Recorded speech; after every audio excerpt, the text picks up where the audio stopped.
Lancaster Woodturners Weekly Coffee Hour number 171 for October the 5th, 2023. My name's John Kelsey. I'll be your moderator today. I am coming to you from a beach motel in Cape May, and my internet connection is flaky. So if I lose it or if I freeze, my esteemed colleagues Bowman and Pete and Bruce Lamb will take over. But so far we seem stable. In announcements, not this Saturday, but the following Saturday is Lancaster Woodturners Open Shop in New Holland.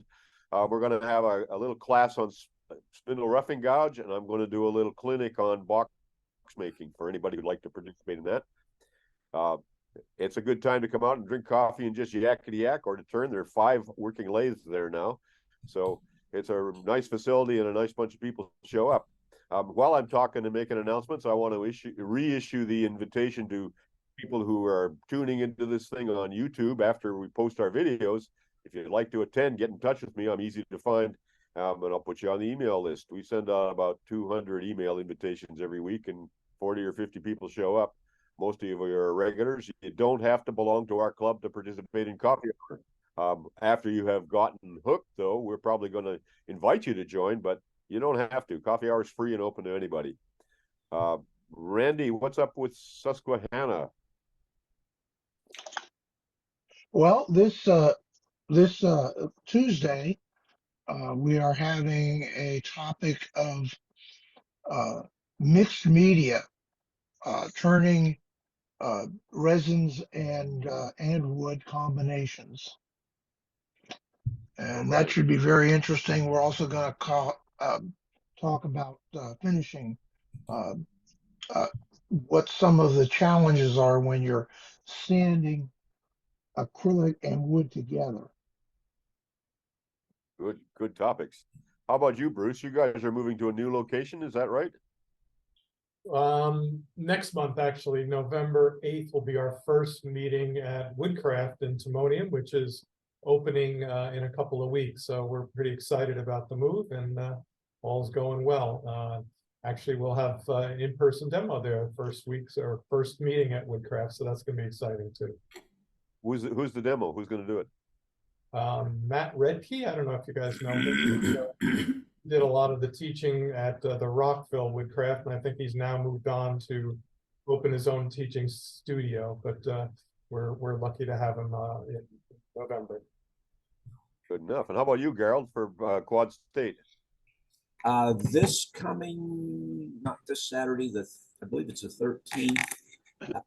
Pam Waluka will be demonstrating. I don't know if she came on last month or not, or last week to watch this video or this program, but she'll be demonstrating for us. She's doing a rather unique weed pot or holder.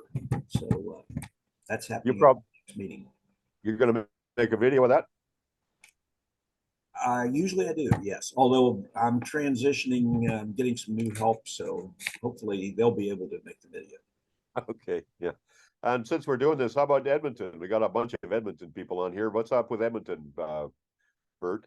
Okay, yeah, well, in Edmonton, we've earlier this year we did a learn to turn on spindle turning, and we're now trying to schedule a learn to turn bowl turning session. And we got 6 lathes or 7 lathes, and when we set up a day in Canadian Woodworkers Shop, they let us set up the lathes in their commercial area, and we do a training session. So we haven't picked a day yet, but that's coming up in the near future. There's be 6 positions available for the 6 lathes, and we'll do a bowl turning. That's about the only thing coming up in our club. You have to bring the lathes in from somewhere every time and set them up? No, well, the lathes are actually stored right there in their warehouse. They've got a forklift. They put everything up in a storage area at one end of their warehouse portion, and when we need them, they just bring them down and we set them up on the floor. And then when we're done, they put them back up in the rack. So we're really fortunate that they're able to support us that way. Okay. Hey Bert, do you have all different types of lathes or all the same lathes? I was just thinking about this, that if the clubs had different lathes, then you would have a chance to, if you want to try a Laguna or something and you don't have one, you could go to the open house shop and try it. Are yours all the same? I mean, the schools, I understand why they want the same maintenance, same routine, but the clubs would be fun to have a bunch of different type of lathes. We do. We have Oh, four at our club, 4 different kinds of lathes. Oh, okay. We've got 6 lathes, but they were all purchased at the same time. So they're all, at that time they bought Rikon. There's 6 12-inch Rikon lathes. And of course our demonstration lathe is one-way 2436 for our main demonstration lathe. But so, yeah, all of our practice lathes are small MIDI lathes. Does that 2436 sit there all month without anybody using it? Yep. Yeah, it stays in storage. We've got a place sectioned off and underneath in their warehouse area, and it's on wheels. So we wheel everything in our little corner of their warehouse, and that's where it sits until we use it. That's like grandma's car, only driven on Sundays, right?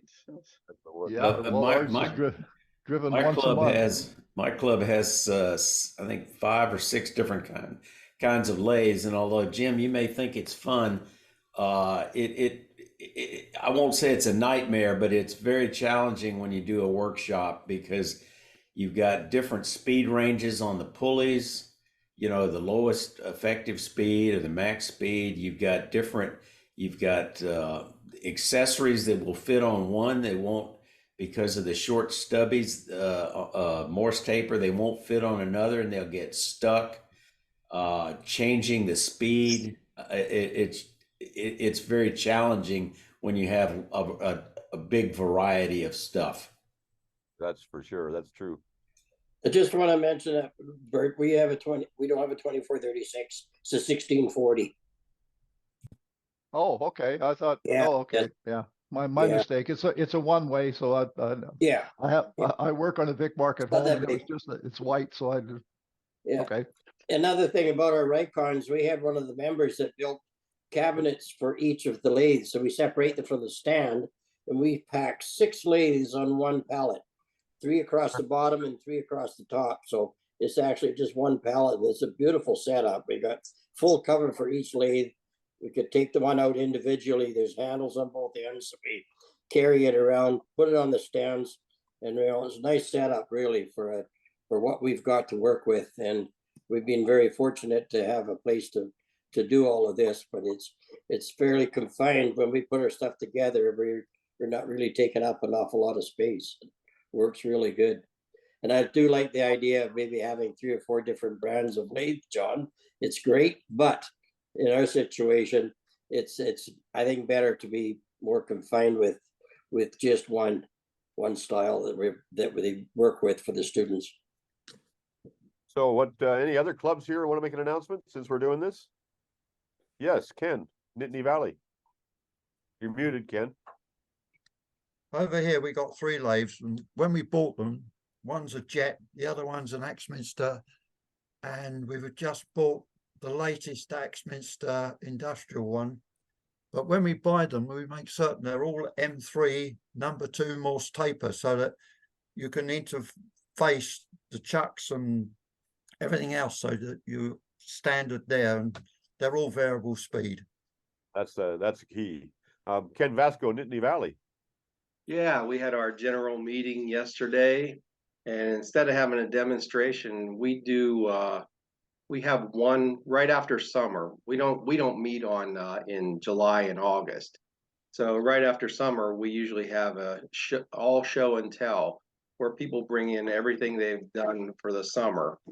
And the meeting was longer than normal. We pretty much got kicked out. So it was it was a lot of fun. There are a lot of different skills. We had some of the people we train at the club meeting, like pen turners and ice cream scoops. They even brought in their thing they did at the training class. So we had a lot of fun. This Saturday we have an event where we gave a bunch of stuff to it's called housing transitions. They're going to have an auction of items. The estimated value right now is $6,000 worth of stuff that we gave. There's like 60 pieces that went in. And then next Saturday we have Reed's Gap State Park. we're going to be doing a demo there. And we always get Smokey Bear coming. He usually turns a tree. Okay. Any other clubs here that want to make join this little announce fest while we're doing it? Okay. I'm going to go to the shows and tells today. Let's see. I'd like to start with Ziegler. Ziegler's got something really interesting, and I promised him I'd match him with some stuff of my own, but where I won't be able to do that today. I'll do it another time. Ziegler, do you want to take the floor here and tell us what you got going there? Yeah, I'll give it a shot. So I've only been turning for about a year now, and I just wanted to kind of keep track of what I've been doing over time. First of all, to know what I've turned, but secondly, just so I could look back and see, what kind of progress I've made, the kind of things I've done, and so on and so forth. So I'm going to try to share my screen here, and I created a template of sorts in PowerPoint, just something simple so I could keep track of what I've done in a brief description. Let's see if I can do a full screen here. I think what's interesting here is you printed all these out and put them in a binder, and it made a wonderful book, a wonderful tale of your turning adventures. Yeah, so rich. this is, I'll just fly through these, but it's simple. It's not a lot of text. I do have a lot more photographs of each of the bowls so I can go back and see the process. But that's my first bowl, and that's the one where I turned the funnel on my second bowl, but I kept it because I like the form. A little thing for batteries, some baseball bats, half scale, a bunch of little Christmas ornaments, mallets, yarn bowl, and it just a bunch of things so I could see what I've made, keep track of it, and basically it's for my own use so I can see, just look back, and I also know made for different people for the most part. That was the flying disc. I think that's a wonderful project. I really think that's rich to do that. I think you can really learn a lot from your collected pictures, and yeah. So and that was Olivia. She was afraid to turn because she thought, she's a surgeon, and she was afraid she was going to have an accident and mess up her career. So finally, about a few months ago, she came and we turned a little cherry bowl. It was really too small, but I put that in there because, first of all, it's kind of sentimental, and it also kind of showed Olivia's beginning history of starting to turn. We made that for a friend who has cancer, and so we, golfing buddies, each put a ball in the thing. And I just learned yesterday that he's got it on his mantle as an inspiration to overcome his challenges and get back golfing with us. So, there's a lot of reasons to do this, and it's also kind of fun to do and look back and see. So that's it, really. And it just keeps going. I just download whatever pictures I think are relevant for the project that I was working on and put a few notes in there. So that's basically it. Okay. I'm going to kill your share and just see if anybody'd like to chat about this. Yeah, I like the visual approach. I've kept a journal. I put an entry in every month, and I just add text with a few significant things, and then I list all the things I've turned. I make pictures of almost everything I've made, but that's separate. But tying them together, I can see it has so much more, evokes more memories, I think, than just text or going back and looking at lots and lots of pictures of the final product. So I like that. I also like the idea too, the way you put that together with a few shots while it's on the lathe in progress, and then the completed, and a couple views of the completed. Very well done. Thanks. I also thought maybe I like printing them out as a book. I think printing them out as a book is very powerful, having as opposed to looking at them just on screen. That really makes it real. Well, yeah, you're right. The other thing I thought about doing, and I don't want to make this such a project that it becomes burdensome, but because I'm still learning, like I'm terrible with the skew. So I'm thinking, well, maybe what I ought to do is have a little commentary on each of these projects to tell me which tools I've used and the extent to which I was successful or not successful. But again, I don't want to make it like a senior thesis. I just want to keep track of what I've done and how it's going. John, that's a beautiful a lot of work in that too. I went the simpler route. I use numbers, and I was pleased to discover you can drag a picture in and drop it in one of the columns on. So I just use numbers program I'm on Mac, so numbers works. But then I just drag one of my pictures in and drop it on. It's small, but at least it tells me what piece it was. Yeah. And then I go through and list the source of wood and all that stuff and notes on it and all that. But yours is very printable in book form. That's fantastic. So What, yeah, what I also thought about doing, but again, I didn't want to make this a burdensome project, is I'm not real good with databases, but I've used them in the past, you know, when I was working at, you know, in my past jobs, so that I could actually have a searchable database and it was more of a template. But the problem with the database template is it constrains, I think it constrains me to the too rigid a format.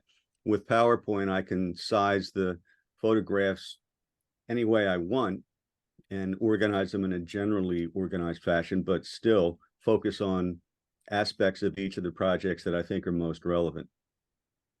I thought it was great that you included finishing on the list, because that's something I think all of us struggle going back and saying, what did I put on this piece? And I don't remember. So that was a nice touch. Yeah.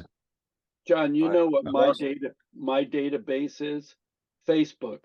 I post every piece I turn on Facebook on a given day. When I finish it, I photograph it and put it. So when I started building my numbers scheme, I just started going through my Facebook feed, working my way down because I hadn't kept it up to then, and it works for me. So I also like to take a photograph of the blank before I start to turn it, so I can see what I started with and what I ended up with, because there are times, everybody's experienced this, but since I'm still relatively new, I'll have a grand aspiration when I start, you know, maybe with a 10-inch blank, and by the time I'm done, it's 6 or 7 inches because I kept having catches or problems and such and such. So, and also, did I optimize the grain of the particular piece I'm working with? It just gives me sort of a reference of before and after. John, I think what you got to do is not use the excuses, I'm new now, because we've seen your work. You can't use that excuse anymore. Well, true that. Well, I appreciate that, but I say that relatively speaking, because I know a lot of you folks are, you know, I've seen your work and it's beautiful, and so that also gives me some aspiration to get better. So. One of the things I do, along with your photograph of the blank, I showed you this the other day. I plunk the blank down in my notebook on my big sketchbook, and I draw around the blank, and then I draw what I think I'm going to make inside that right on the page.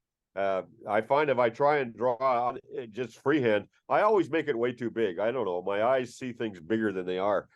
But when I actually trace the block of wood and put a center line on it, then it's really easy to visualize where I think I'm going. And I usually don't get there. I usually end up somewhere else, but it makes a good start.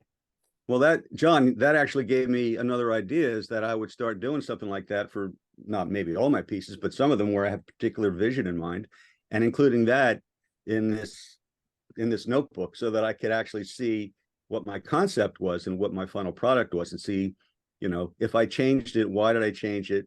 You know, was it because I had mistakes, or was it because I had a better idea, or whatever? I just thought that's also an interesting history. I find if you use a composition book, you know, that are very inexpensive, but you get one with a grid. Yep.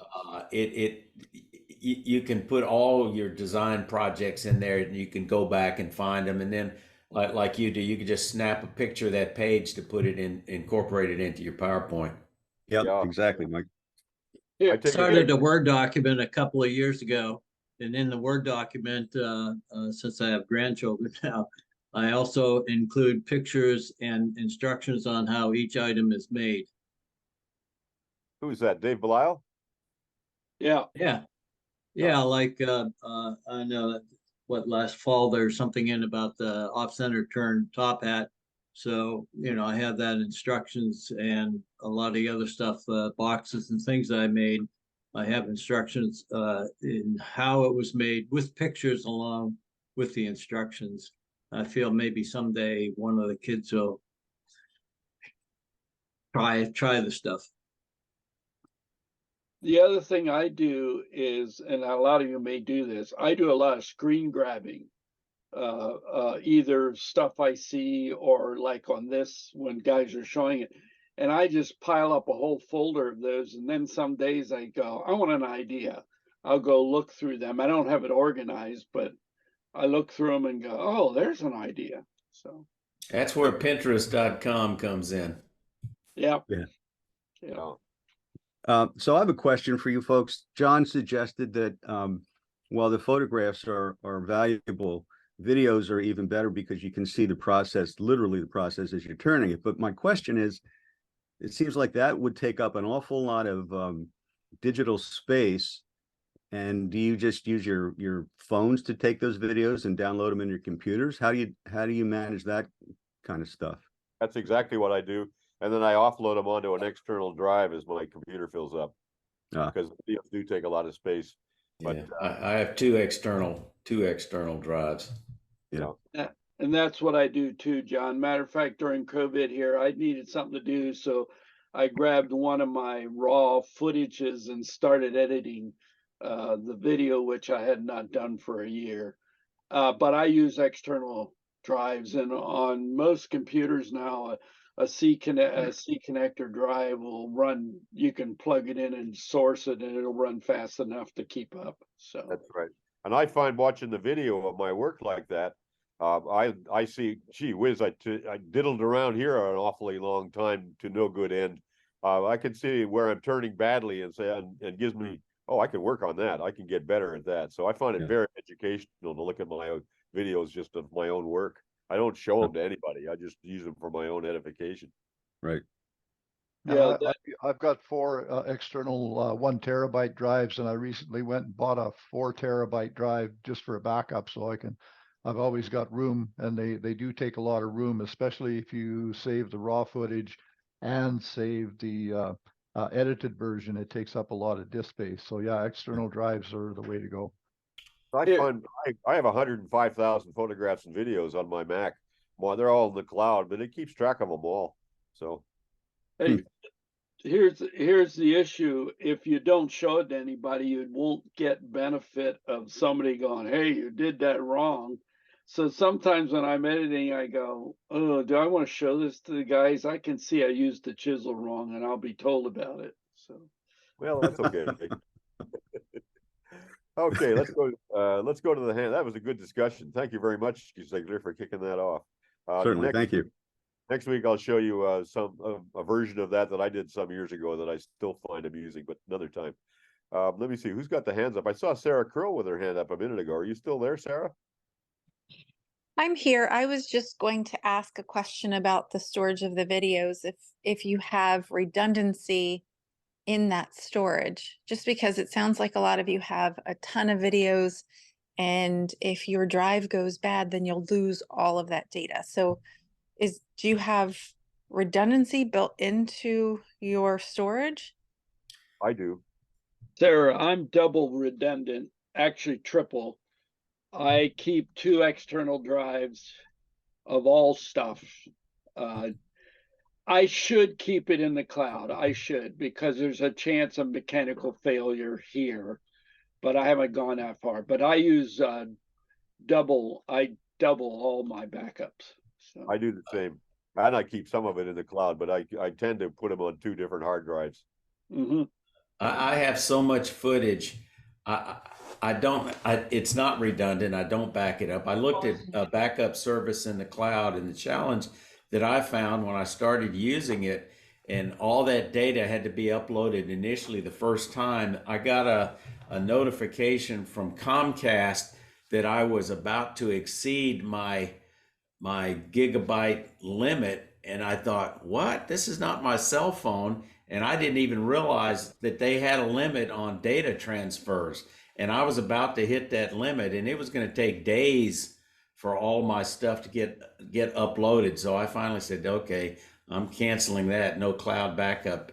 You know, the alternative is you can mail the service a hard drive, and they'll copy it or something and send it back to you. But that seemed awfully cumbersome, so I gave up the thought of cloud backup. My backup on my YouTube videos, I can always download the video if I needed it for some reason, but I lose all my detail files on my script or what have you. But you Mike, can the use, other, like all of our coffee hours are on YouTube, and I have them all. But if I were to lose the hard drives where they are, I can still download them back from YouTube. But in 3 years, I haven't needed to. But they're all there. I haven't either. Mike, depending on how your cloud storage is, the downloading of it, if you want to reclaim it, sometimes is a major hassle as well. So, Anybody else? I have a backup and a hard drive in a safety deposit box offsite. If you've ever lost everything, you will never do it again, ever. Yeah, that was one of the things that I used to create a lot of videos, hundreds of hours of content, and it was content that I couldn't lose. And so I had redundancy built in, but I also had offsite location of storage as well, just in case if something were to happen, if a building burns down and you lose that physical hard drive, and storage in the cloud wasn't an option at the time just because of the amount of data that needed to be transferred and stored and accessed a lot. So it was, yeah. I think you got to evaluate, how much time is it going to take, and what is the consequences? And in your case, Sarah, where it was a business related issue or something, it might be critical. I've thought about it and I thought, okay, what's the worst case? If I lose everything on my hard drive, my most important photographs are still on the phone. And if I can't find some data on an old file, okay, so what? How big a loss is it? when we moved to our retirement cottage, which used to be our weekend cottage for 20 years, I had redundancy like that. I had one at home and one here. Well, when we moved down here, I don't have that redundancy. So both of my hard drives are laying next to each other on my desk, and that's not a good thing. So I need to figure out how to take them and remove them to a different site. Just chuck one in the trunk of the car. Well, that's what we used to do in the early days of fine woodworking. And we had these platters that were about 15 inches across with all the subscription data. And every night the owners took a copy of that out into the trunk of the car and brought it back in the morning. That's not a bad idea. I might throw it in our RAV. What the heck? That's a great idea, John. The reason I started using these small remote disks was I've had 2 computer failures, and the first one was devastating because I'd had everything on the computer and I didn't think, what's going to happen, and it failed and I lost everything.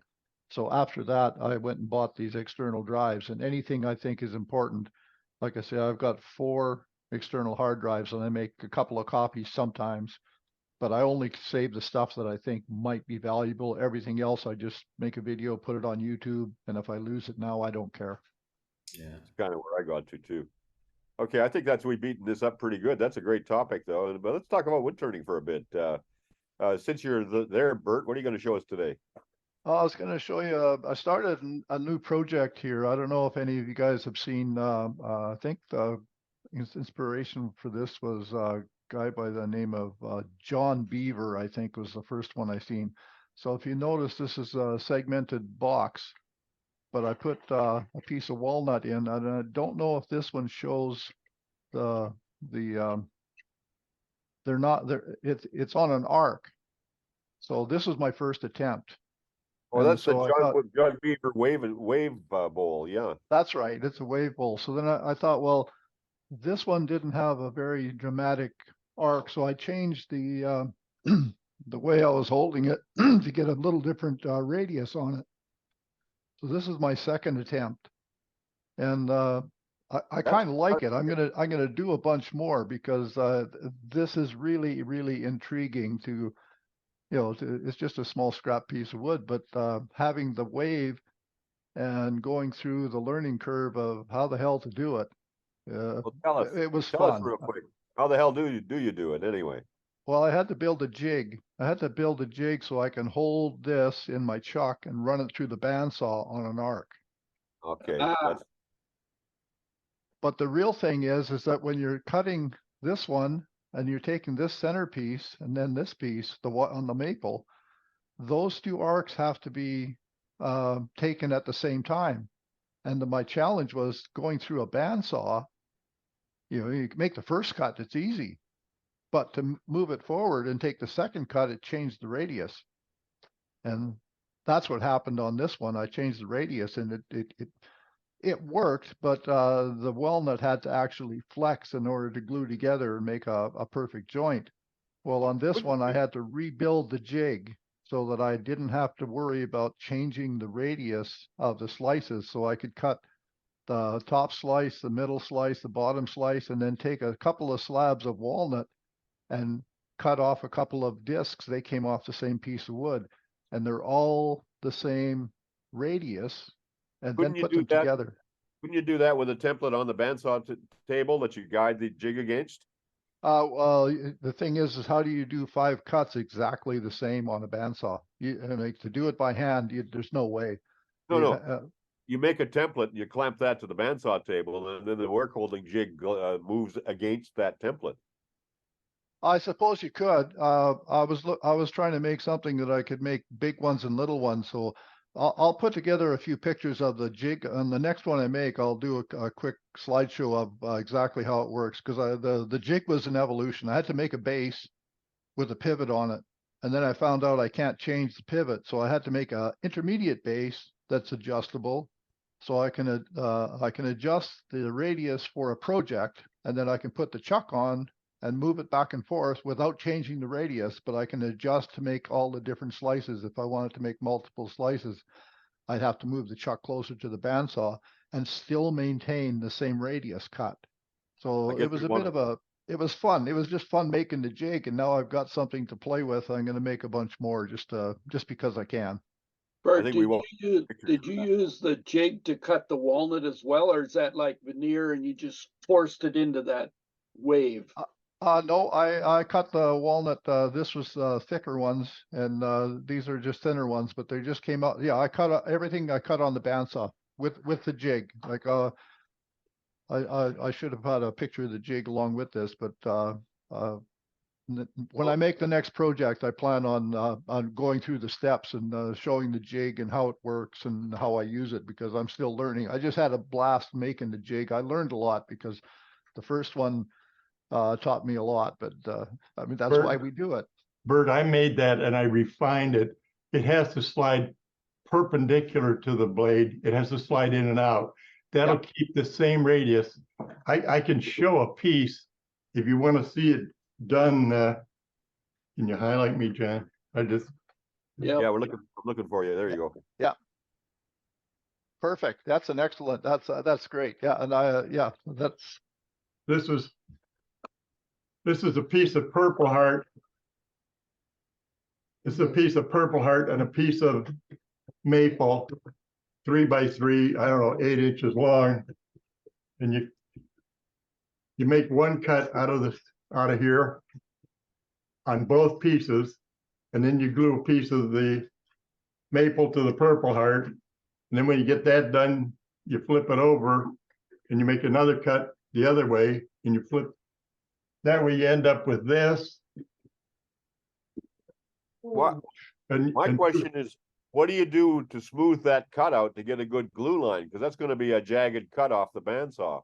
Or do you just let the bandsaw teeth fit together? What do you do? Take your time with a fine blade, and it makes the cut. It's not too bad. It's not the finest cut. But anyway, you end up with one of these and one of these. I love that thing. I've used it for all kinds. I do these in kaleidoscopes too. And the other thing is you got to do some geometry. Everything needs geometry anyway.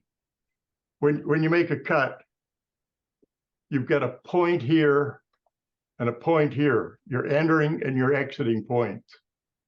You've got a third point is the top of your cut. If you draw that, and you do perpendicular bisectors through those 2 points, 3 points. Where that line crosses, that's the arc it takes to do that cut.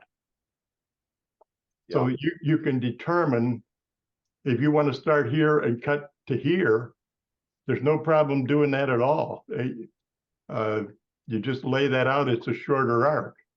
But your jig has to slide perpendicular to the blade in and out, keeping the same radius.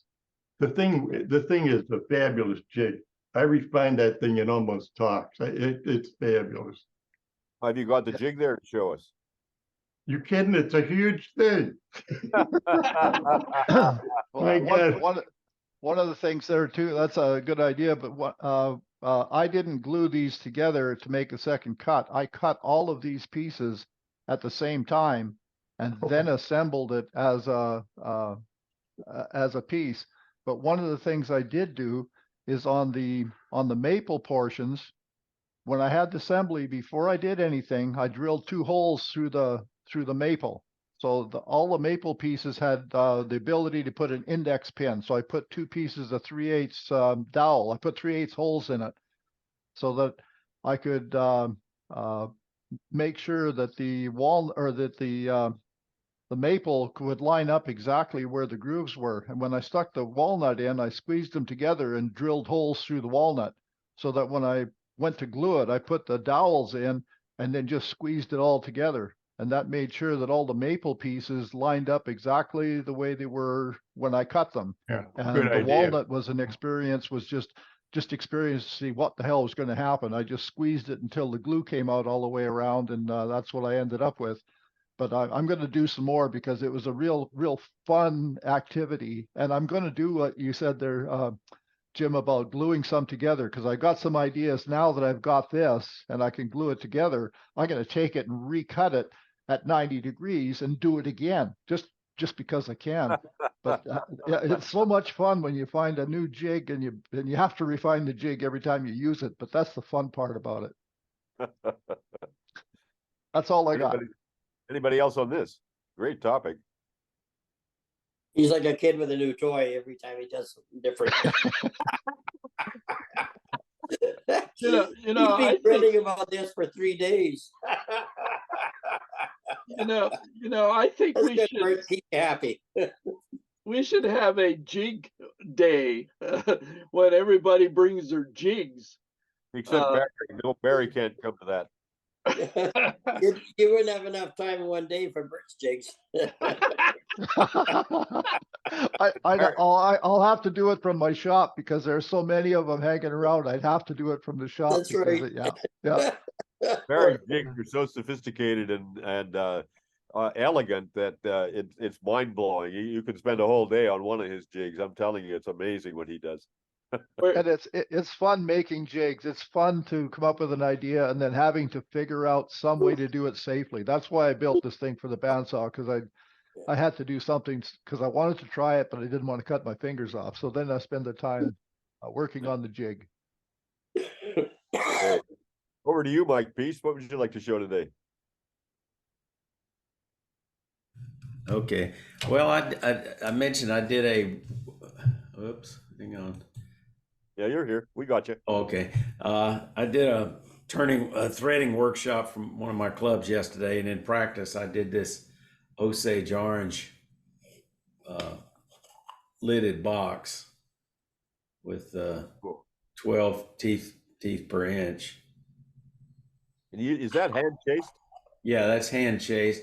This one's kind of funky. You can't tell it here. I'd have to show the chasers, but this, I used a crown thread chaser, and they have rounded, it cuts a rounded thread instead of V's, and it's kind of funky. I'm still getting used to it. And then I did a second box last night. I thought, okay, I'm gonna go down to the shop. It was pretty late and make this, just regular slip fit box.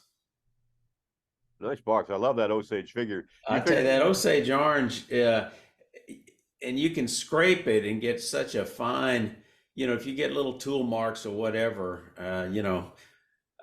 I'm working hard watching Richard Raffin's videos and using a scraper, but you can really refine shapes so well with a scraper when you got a really hard wood like Osage orange.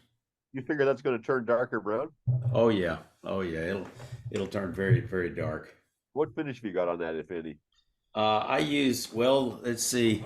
One of these has no finish on it. It's still shiny because I used abrasive paste. The other one, I'm not sure if I put any finish on it yet either, but I use Minwax antique oil on everything. Yeah. Minwax antique oil. What's the fascination with threading box lids? That sounds like a lot. If I've got to explain it to you, Jim, you're not gonna get it.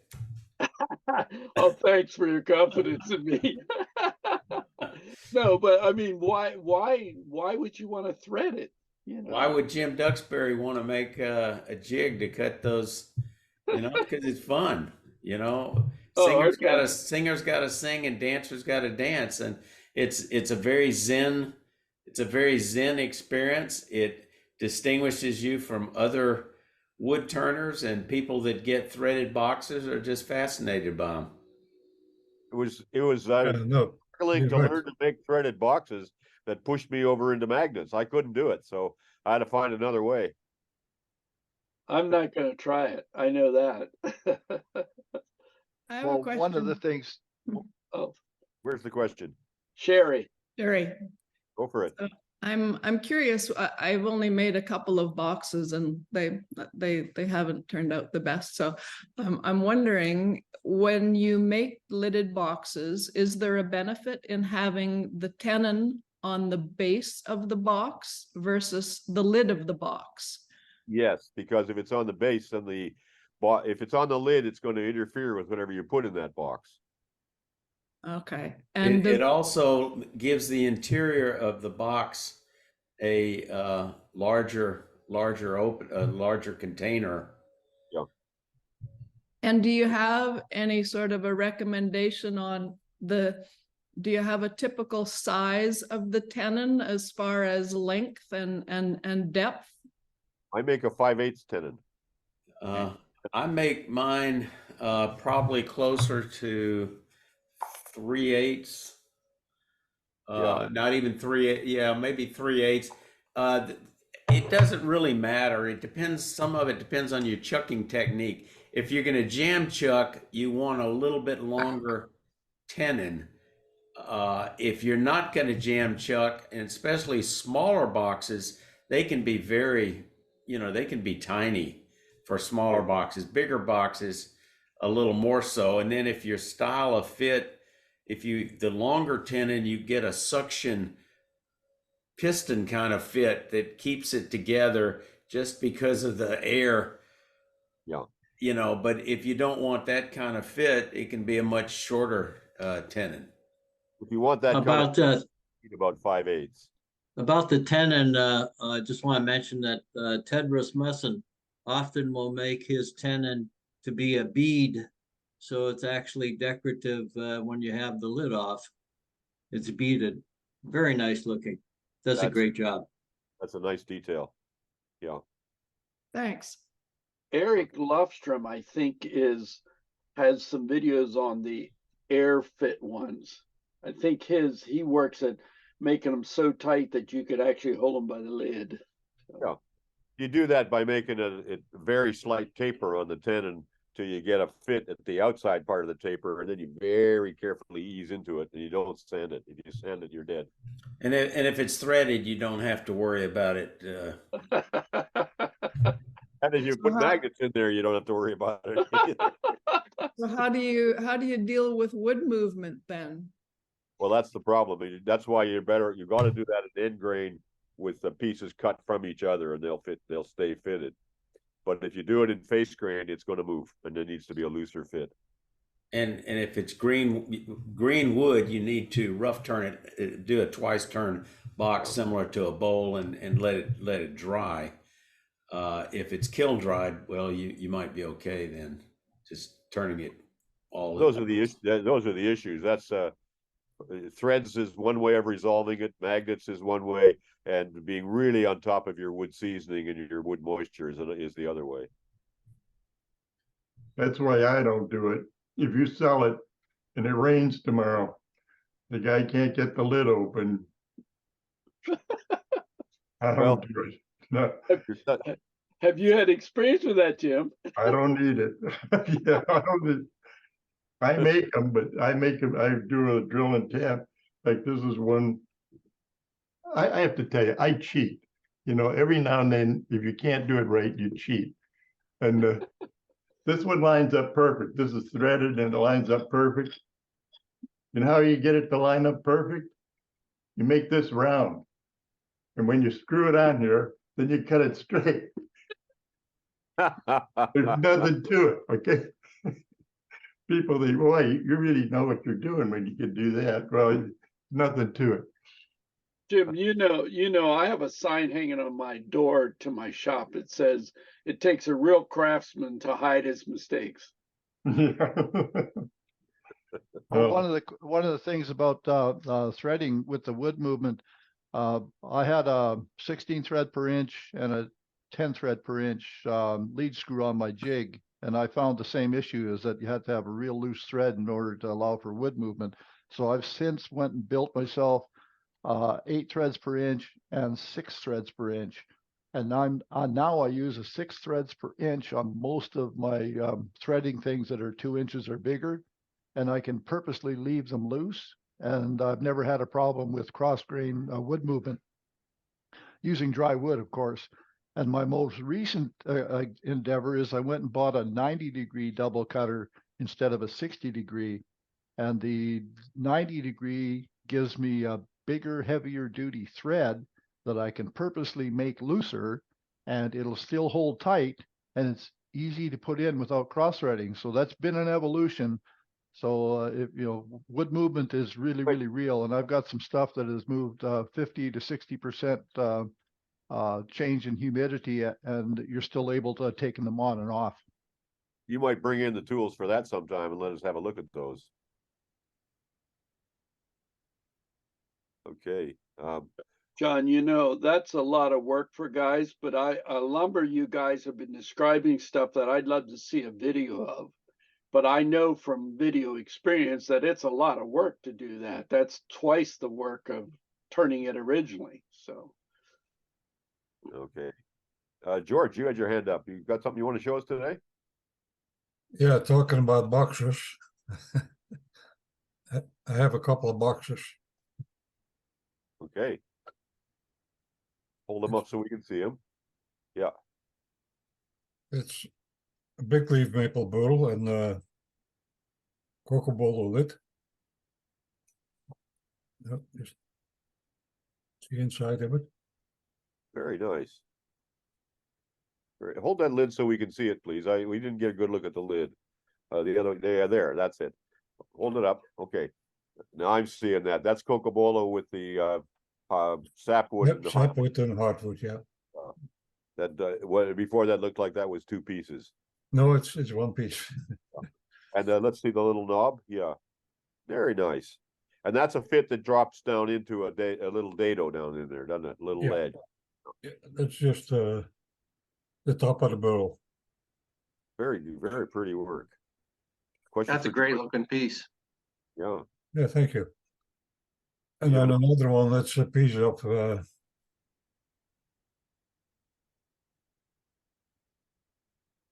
this one has a walnut oil finish.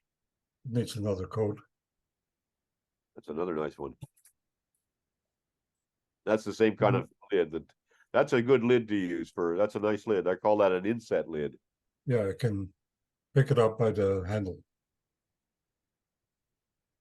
It was Ray Key did a lot of those. Ray Key taught that technique to a lot of people. But they're fun to make. With the wall thickness of about 1/8 of an inch. Yeah. Very nice. And then the last one, this another piece of burl.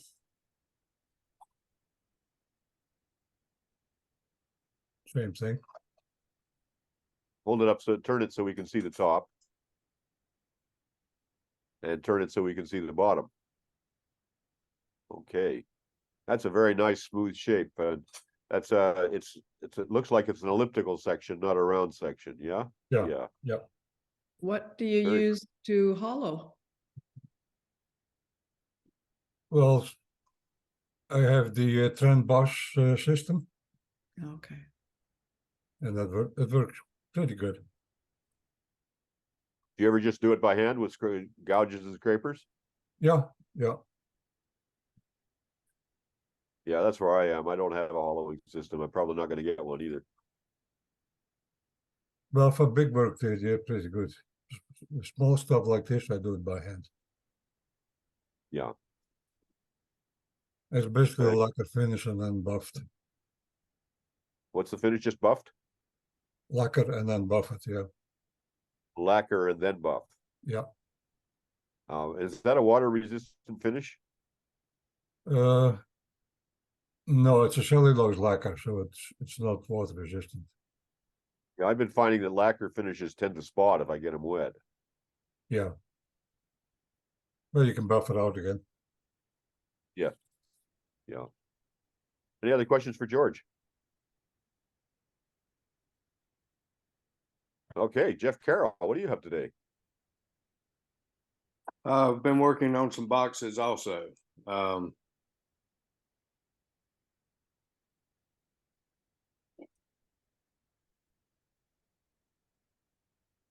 Okay, that's a bit hard to see. That's a press fit, isn't it? Right. That's walnut. That's correct.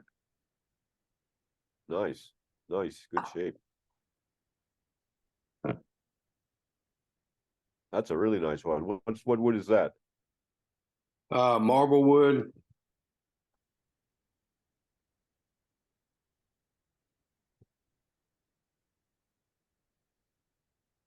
And how long is your tenon on that? About a 1/4 inch, it looks like. Right. And it's a press fit. That's correct. Yeah. And how do you make that? By hand, just hollowing by hand. And the fit is a little scraper? Scraper and the gouge, and then I have the easy tool that works pretty well too. Okay. Those look like little pieces. What wood was that previous one? What did you say it was? Marble wood. That one. What is marble? Marble wood, yeah. I got some of that at Groff and Groff not long ago. It gave me a rash. It's beautiful wood, but you can't hand cut threads on it. It's too coarse. Yeah, it's pretty coarse.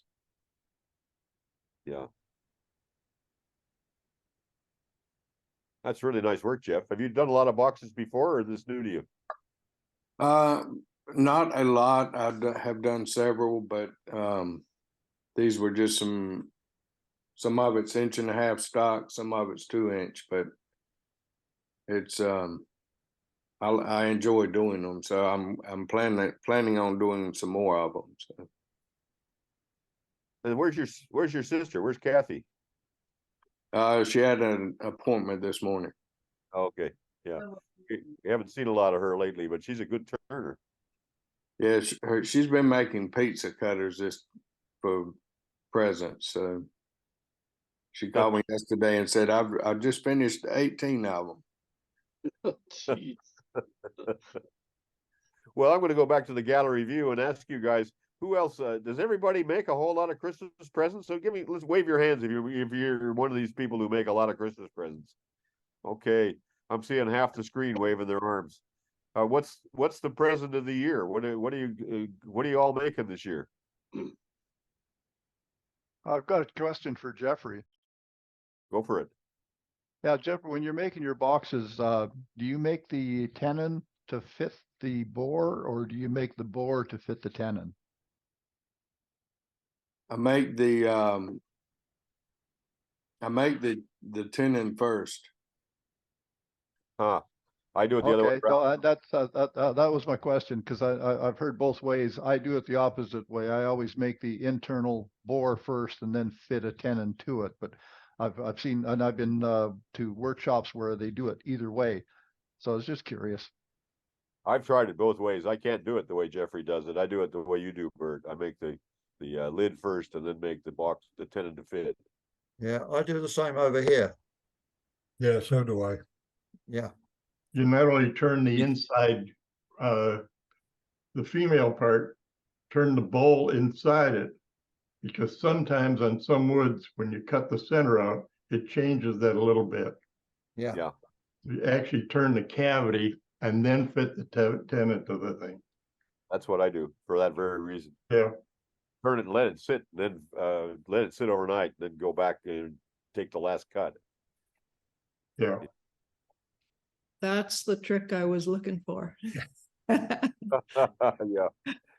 The other reason I do it that way is also the tenon on the base is that if you take the lid off, there's less likelihood of it, what's inside of popping out, because you've got a little bit more on the side to take the pills or whatever that's in the box. When you do it the other way with the tenon on the lid and then a groove down inside when it goes down deep, whatever's in the box is going to get in there. If it's saffron or salt or anything powdered, is not going to be a problem. They can pop out easy too, especially if it's a pill box.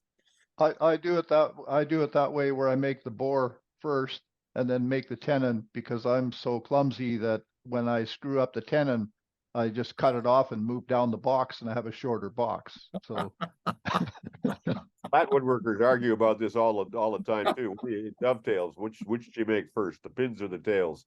I have a very firm opinion about it, and every other flat woodworker I know also does. So well, also, we're on the hour. We got a minute or two left, and I see Jonathan Wilson popped up. What do you like to show us, Jonathan? I'll be brief. I just came off the lathe tail end of the week. I've been traveling and then back in the house, and had some burl, some Australian burl that came off the lathe, is still in process, needs a hell of a lot more sanding, but I saw the burl and the differences between the heart and the sap, and I figured everyone would just get a rise out of seeing it. I'm not in love with the base, the form. I can deal with that down the road, but what's not in love with her? That's a beautiful thing. Love the burl. That's a beautiful thing. What are you not in love with? It's difficult. I think that this is my third or fourth time working with some of the Australian stuff. Very chippy, very, very chippy, and the tools better be sharper or you need to go home. So that's nice work. I don't see you're having looks to me like you got it nailed. Well, I appreciate the kind words, but there's some strategic photography going on, so you're not seeing the chippy. So there's nothing wrong with painting yourself in a better light. But it can be I find it to be somewhat challenging. So, but I just came off the lathe and I knew you had a couple minutes. I figured somebody would love it. So there you go. There you go. Anybody got any advice for Jonathan about how to deal with the chippy? You know, sometimes there's just voids there and it's not necessarily chipping, but it looks the same when it's hollowed out. Well, great feedback. I think you need to send me a piece of that, and I'll try it. So I think that's the best way of working it. That's Ken Vasco, Warriors Mark, PA. Yes, sir. I'll get right on that, sir. No problem. Get out of here, all you guys. We'll see you all next week. Thank you all very much. Take care, everybody. Cheers, everyone. Be in touch. Yep. Thanks, John, Jim. Thanks, everybody. Wood shop. Thank God for wood.